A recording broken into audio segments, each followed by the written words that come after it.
ബി.ജെ.പിയെ സംബന്ധിച്ചിടത്തോളം പരമ്പരാഗതമായിട്ട് അവരെടുത്തു വന്നിരുന്ന നിലപാടിൽ നിന്നുള്ളൊരു വ്യതിചലനമാണ് ഇത് എന്ന് വേണമെങ്കിൽ തന്നെ പറയാം.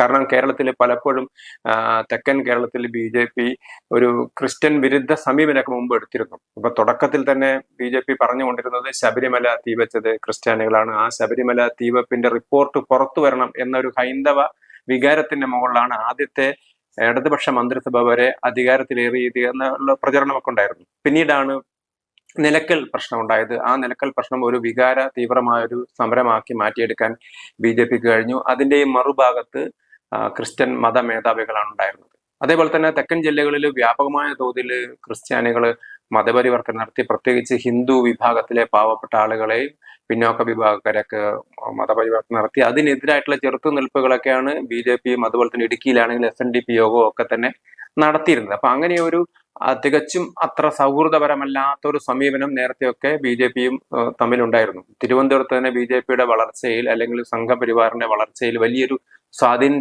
ചെലുത്തിയ പല വിഷയങ്ങളും അത് ക്രിസ്ത്യൻ സമൂഹവുമായിട്ട് ബന്ധപ്പെട്ടതായിരുന്നു. പ്രത്യേകിച്ച് പോപ്പിന്റെ വേദി അത് മാറ്റുന്നതിന് വേണ്ടിയിട്ടുള്ള പ്രക്ഷോഭം, അതൊക്കെ തന്നെ ഒരു വൈകാരികമായ പ്രക്ഷോഭമാക്കി മാറ്റിയെടുക്കാൻ പറ്റി.